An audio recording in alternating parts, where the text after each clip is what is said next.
Bonsoir, vous êtes bien, vous êtes vraiment bien sur France 5 et c'est Riposte numéro 264 déjà, et oui.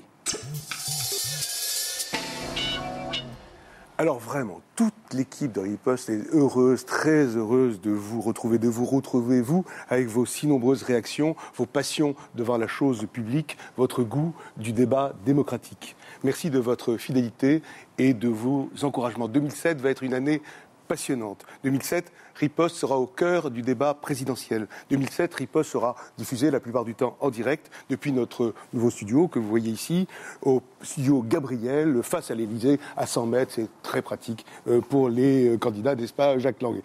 Donc, Riposte avec une équipe renouvelée. Alors, c'est parti pour une 8e saison. Merci à vous d'être là et merci à nos invités d'inaugurer avec nous cette émission de rentrée. Donc, aujourd'hui, 10 septembre. Demain, on nous l'aura assez dit, nous commémorons le sinistre anniversaire de l'attaque terroriste sur les tours jumelles du World Trade Center. L'Amérique frappée au cœur, cette Amérique qu'on disait invulnérable.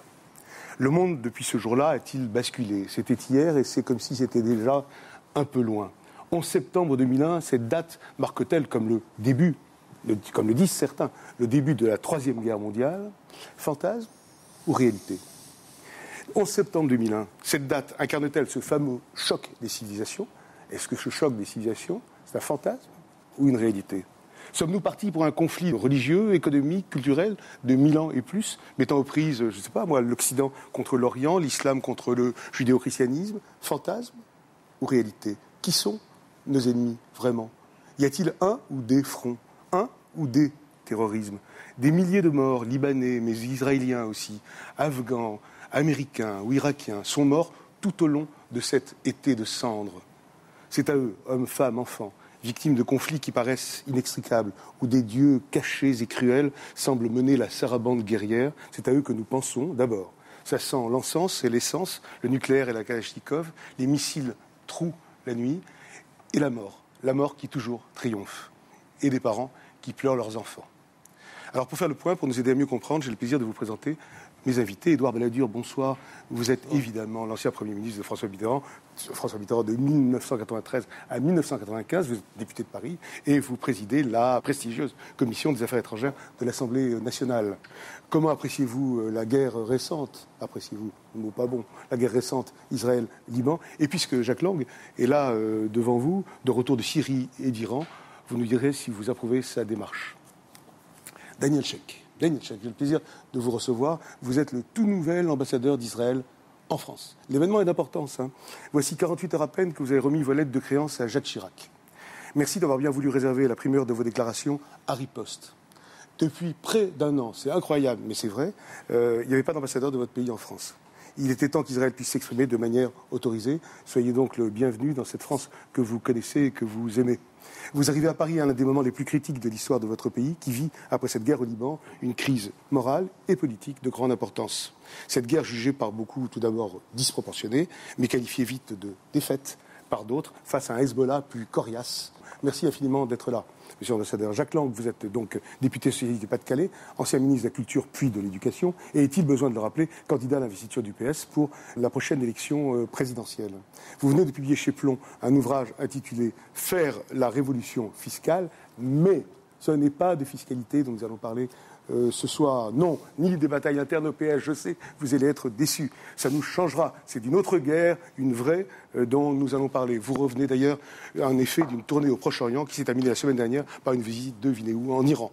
En Iran. Alors ce pays qualifié d'infréquentable est-il devenu incontournable? Est-il moins infréquentable? Vous nous expliquerez les raisons de votre voyage à Téhéran, qui n'est pas au goût de tout le monde. Jean-Louis Bruguière, quel plaisir de vous recevoir, est un honneur aussi. Vous êtes premier vice-président du tribunal de grande instance de Paris, chargé de l'instruction et de la coordination de la section antiterroriste. Alors, pour moi, vous êtes, moi qui suis plutôt romanesque comme ça, vous êtes un personnage de pure fiction aussi. Une autorité, une présence, une légende, presque un mythe, l'homme du secret, de l'ombre. Enfin, vous savez plein de choses et vous ne les direz qu'à moitié. Enfin bon, tout ça me plaît beaucoup. Et c'est vrai que vous représentez l'un des symboles les plus forts de la lutte contre le terrorisme.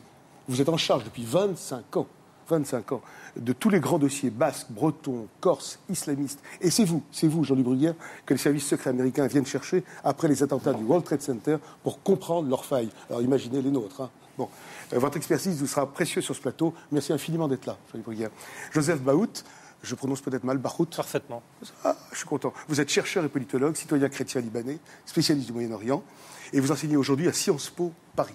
Vous êtes très pessimiste, vous, sur les conséquences de ce conflit qui a plongé le Liban dans une insupportable retour en arrière et profondément ébranlé Israël. Il a permis, dites-vous, à Hassan Nasrallah, le chef chiite du Hezbollah, d'apparaître comme une sorte de nouveau Che Guevara, enturbané et islamiste.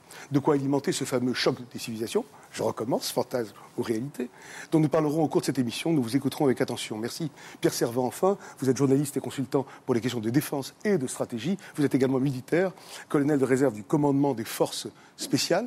C'est-à-dire vous êtes un ancien espion. Non, pas du tout. Les forces spéciales, ce ne sont pas les services spéciaux. Très bien. Donc, alors, les voilà, hommes qui agissent en uniforme. Et voilà une erreur qui est rétablie immédiatement. Et vous avez servi à ce titre donc, force spéciale, dans les Balkans et en Afghanistan. J'ajoute que vous enseignez au Collège interarmé de défense. Bon, vous nous livrerez votre analyse très informée, d'accord, sur le récent conflit au Liban et plus largement sur l'état des forces en présence dans la lutte contre le terrorisme. Merci d'être là, Monsieur Servant. Merci.